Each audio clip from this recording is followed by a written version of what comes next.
Matthew chapter 5, New American Standard Bible, the Sermon on the Mount, the Beatitudes. When Jesus saw the crowds, he went up on the mountain, and after he sat down, his disciples came to him and opened his mouth and began to teach them, saying, Blessed are the poor in spirit, for theirs is the kingdom of heaven. Blessed are those who mourn, for they shall be comforted. Blessed are the gentle, for they shall inherit the earth. Blessed are those who hunger and thirst for righteousness, for they shall be satisfied. Blessed are the merciful, for they shall receive mercy. Blessed are the pure in heart, for they shall see God. Blessed are the peacemakers, for they shall be called sons of God.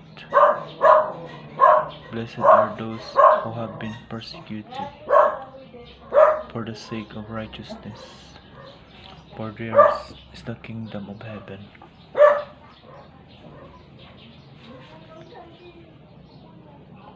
Blessed are you when people insult you and persecute you, and falsely say all kinds of evil against you because of me.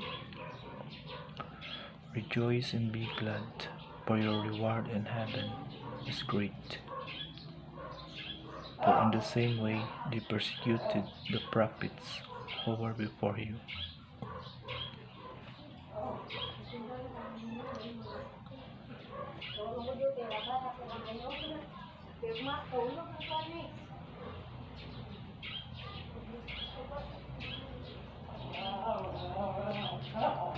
Ang pagpanudlo ni Jesus sa bukid. Sa makita ni Jesus ang madamo nga mga tawo,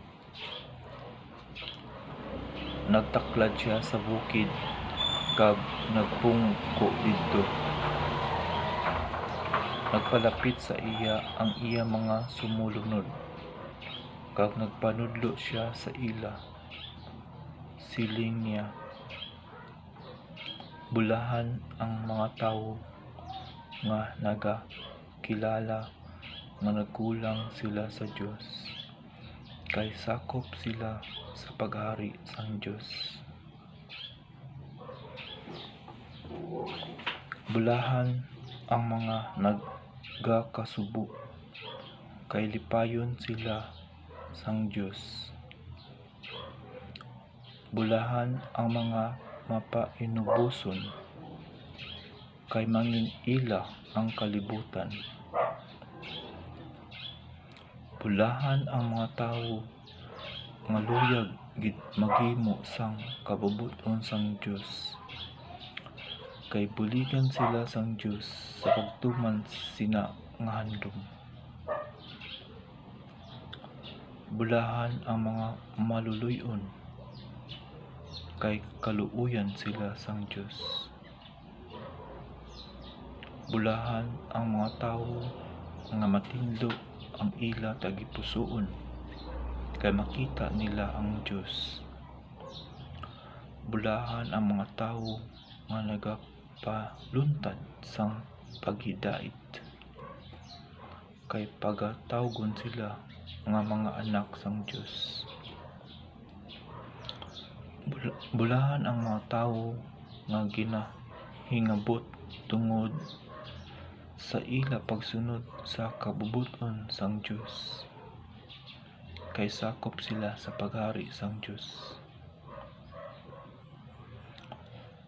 Bulahan kamo kung tungod sa inyo pagsunod sa akon.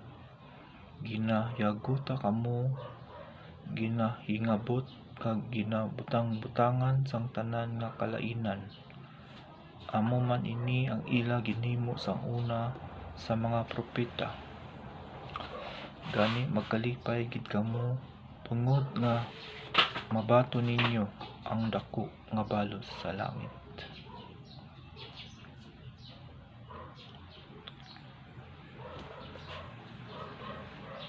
Ang sermon sa bundok. Nang makita ni Jesus ang napakaraming tao, umakyat siya sa bundok at pagkaupo niya ay lumapit sa kanya ang mga alagad niya at binukka niya ang kanyang bibig at tinuruan sila na sinasabi, ang mapapalad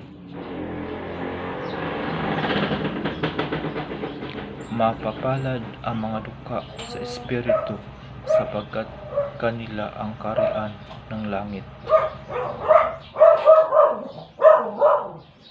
Mapapalad ang mga nahahapis sapagkat sila ay aaliwin.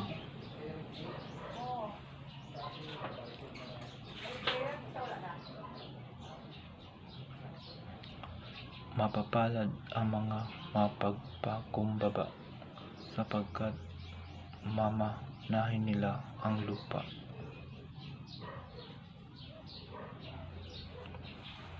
Mapapalad ang mga nagugutom at nauuhaw sa katwiran sapagkat sila ay bubusugin.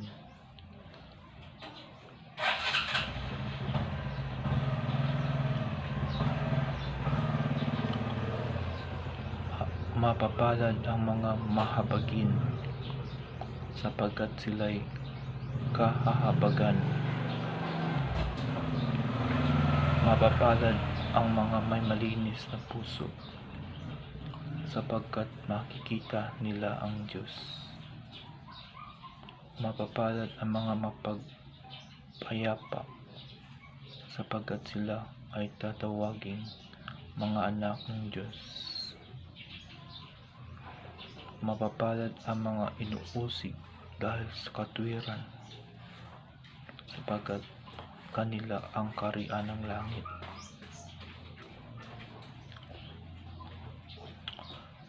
Mapapalad kayo kapag kayo ay nilalait, inuusig at pinagsasabihan ng sari-saring kasamaan na pawang kasinungalingan dahil sa akin. Magalak kayo at magsaya sapagkat malaki ang gantimpala ninyo sa langit, sapagkat gayon din nila inuusig ang mga propeta na nauna sa inyo.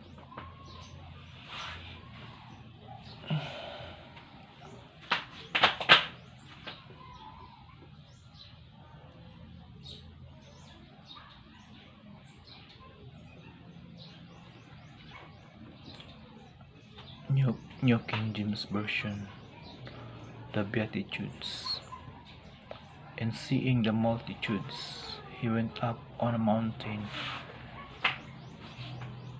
And when he was seated, his disciples came to him. Then he opened his mouth and taught them, saying, Blessed are the poor in spirit, for theirs is the kingdom of heaven. Blessed are those who mourn, for they shall be comforted. Blessed are the meek, for they shall inherit the earth. Blessed are those who hunger and thirst for righteousness, for they shall be filled. Blessed are the merciful, for they shall obtain mercy. Blessed are the pure in heart, for they shall see God.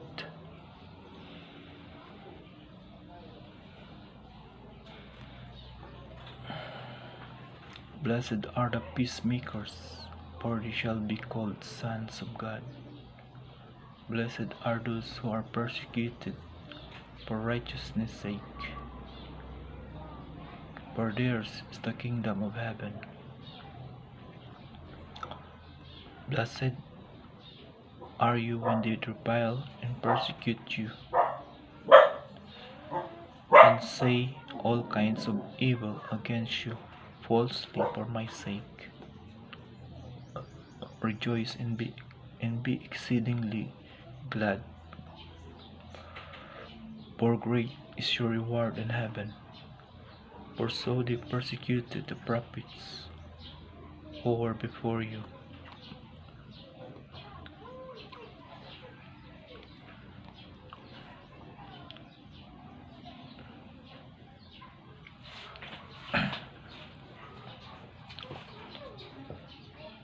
Cebuano.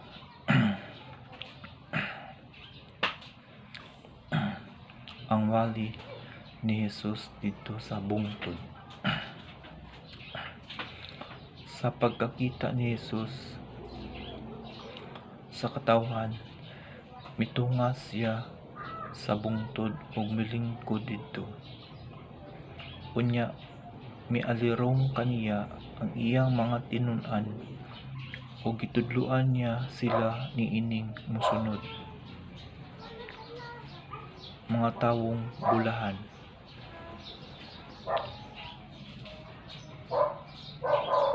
Bulahan ang miila nga sila kabus sa mga butang nga espirituhanon kay maangkon nila ang paghari sa Dios. Bulahan ang nagsubo kay lipayon sila sa Dios. Bulahan ang mapaubsanon kay maila ang tibuok yuta. Bulahan kadtong naningkamot pagtuman sa kabubuton sa Dios kay tagbawon niya sila.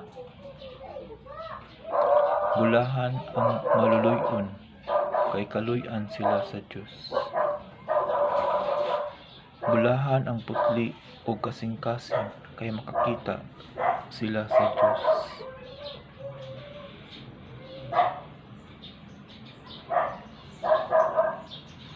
Bulahan ang naningkamot nga managdait ang katawhan kay isipon sila sa Dios nga iyang mga anak. Bulahan ang gilutos tungod sa ilang pagsunod sa kabubuton sa Dios kay mahisakop sila sa paghari sa Dios. Bulahan kamo kun biayon ug daog-daogon sa mga tawo ug butang-butangan sa tanang matang sa kaudaotan tungod sa inyong pagsunod kanako. Paglipay ug pagmaya kamo kay dako ang ganti nga gitagana alang kaninyo didto sa langit. Giingon usab nila niini ang pagpasipala ang mga propeta nga nahiuna kaninyo.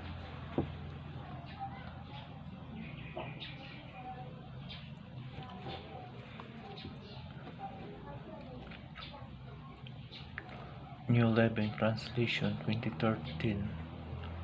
The Sermon on the Mount. Matthew chapter 5 verses 1 to 12.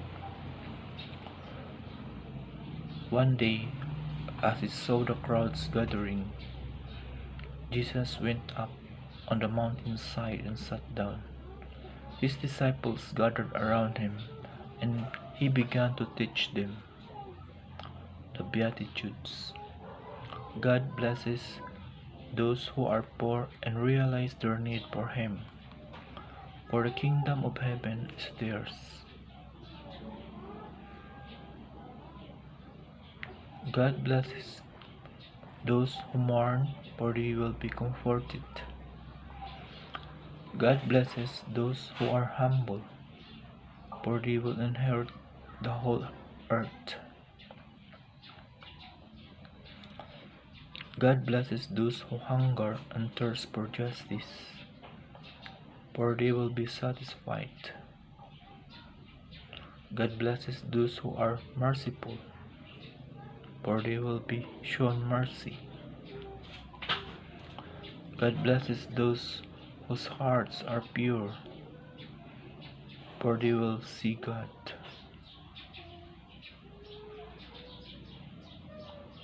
God blesses those who work for peace, for they will be called the children of God. God blesses those who are persecuted for doing right, for the kingdom of heaven is theirs. God blesses you when people mock you and persecute you, and lie about you and say all sorts of evil things against you, because you are my followers. Be happy about it, be very glad, for a great reward awaits you in heaven. And remember that ancient prophets were persecuted in the same way. The word of the Lord. Thanks be to God. Peace be with you all.